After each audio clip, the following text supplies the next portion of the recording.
get to the questions here in just a second. Thanks. Well, I've been pleased with, the players' preparation this week in practice. I think the effort has been good. The intensity level has been good.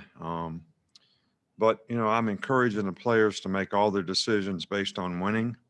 Um, each day you have to choose to try to dominate the guy you're facing every day in practice so that you can sort of create the habits you need to be able to finish plays, finish games, play one play at a time in a game so you can, finish games. And I think that's the big thing that we're trying to emphasize to our players. We got to finish. You got to finish blocks. You got to finish your tackles. You got to finish the cleanup on defense. Finish runs.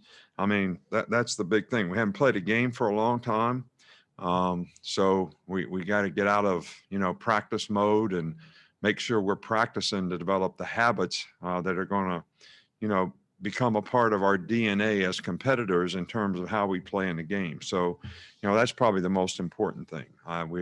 As I mentioned, we're really looking forward to this game. Good Missouri team, playing in a, unfamiliar place really to us. But, the field will be, 100 yards deep and 53 yards wide. So, we got to go there and compete and stay focused on what we got to do and keep out all the distractions and try to focus on what we need to do to play and execute and do the things we need to do to be successful in the game. Okay, we will open with Mike Rodak.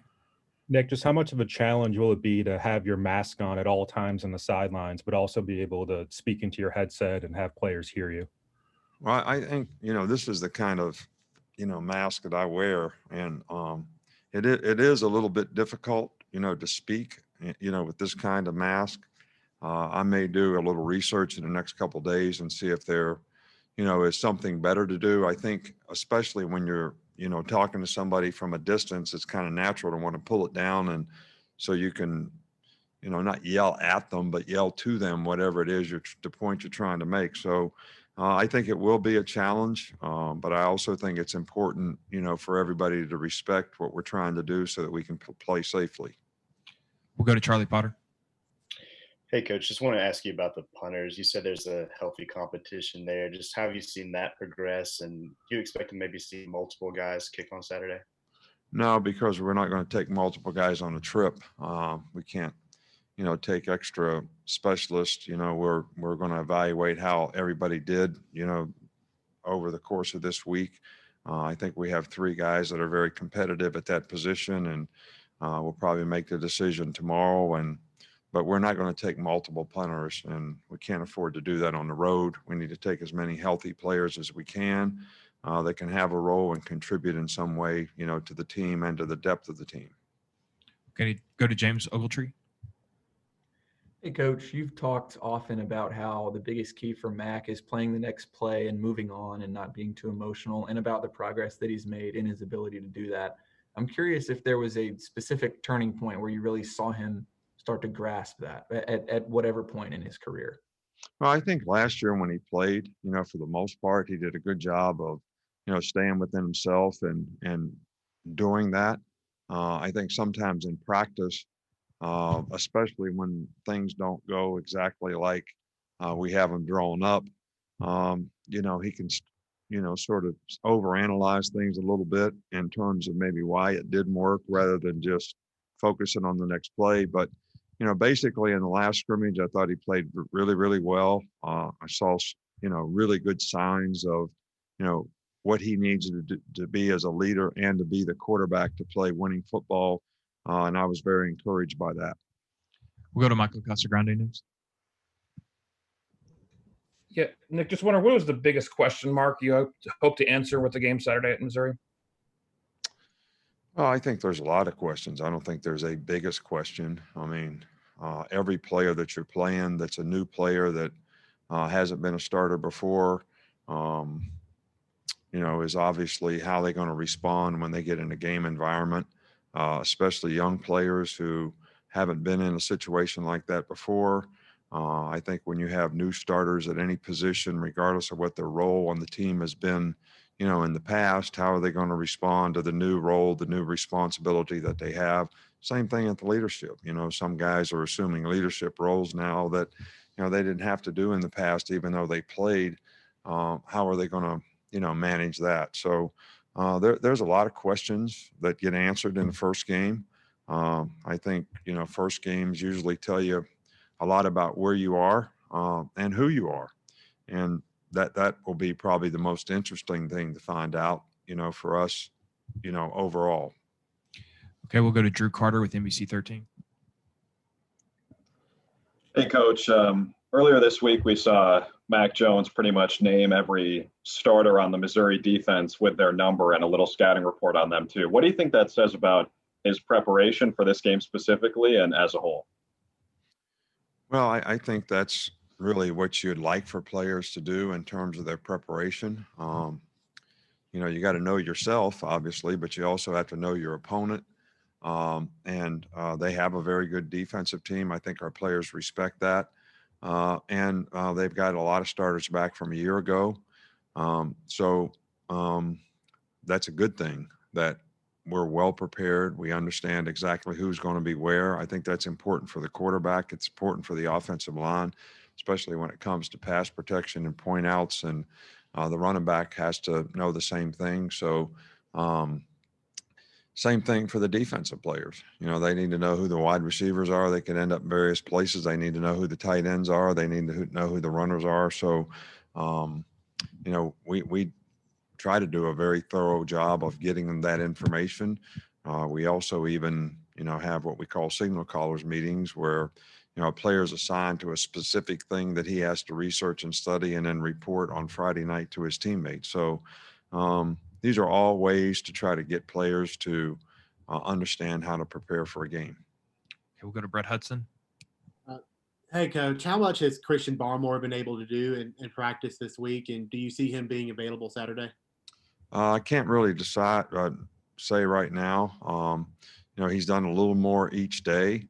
I think, when you have an injury like this, sometimes the more you do it, it creates a little soreness, and then you have to back off a little bit. Then you can do a little bit more the next day. So he's worked every day, this week, and he's made progress.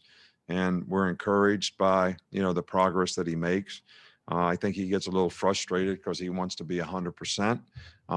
But, players have to learn that when they come back from injuries, you have to be able to give 100% of whatever you have. If you're 70% and you can give 100% of 70%, that's how you get to 75, 80, 85, 90, and that's how you get back to 100%. But you can't get frustrated just because you're not 100% the first day you hit the field. But you have to learn how to give 100% of 70%, all right, so that you can get back to 100% as quickly as possible. Okay, we've got two quick ones to finish up. We'll start with Cassie. Coach, how would you rate Alabama football's overall response to dealing with the pandemic and COVID-19 when it comes to contact tracing, testing, and all of those additional obstacles we've faced this year? Oh, I think our medical staff has done a phenomenal job with our players. We've probably done more testing here than anybody in the country. I think, we may still be one of the few schools that are testing every day. And it's all for player safety. We've been, and the players have done a good job of managing their personal bubble, whether it's in meetings, wearing a mask, keeping seats between guys so we're not close together. We even changed some of the meeting rooms around here. We did Syntex, which is a air, whatever, purifier, whatever that's supposed to kill germs, in all the meeting rooms. And I think we've done a phenomenal job. I think the job that you do in this is not relative to how many guys have positive tests, because I think, something as contagious as this is very hard to control. But I do think that we have really emphasized through education with our players. I think on 3 or 4 occasions we had medical doctors actually Zoom with our team and educate them, on this disease, educate them on managing their personal bubble, educate them on the importance of testing, how they can avoid, maybe putting themselves at risk in terms of, catching this. So it's an everyday, ongoing, 24/7, process to, manage a personal bubble. And I think the education process and the things that we've done internally from a medical staff standpoint has really gone well. And I think the thing that really, to me, is the answer to that question is, do the players trust and believe in the things that we're doing so they don't feel uncomfortable doing what we're asking them to do? And we haven't had much of that. Okay, we'll finish up with Chris from The Athletic. Yeah, a bit off topic, but Billy Napier, he's got Louisiana Lafayette ranked. Obviously, you worked with him. What was it like working with him, and what's it been like seeing his success as a head coach? Well, we're always happy to see guys that have worked with us in the past, been on our staff, do well.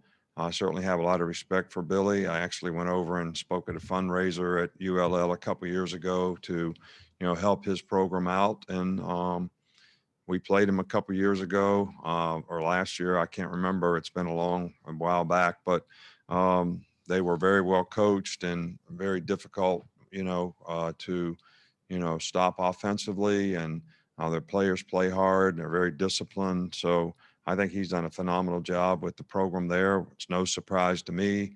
He comes from kind of a coaching family, and he was a very dedicated, good person who believes in a lot of the principles and values that I think, can help you be successful as a coach. So this is no surprise to me, and we're very happy to see that he's doing well there. All right. Thanks, Coach. That's all we got. All right. Thank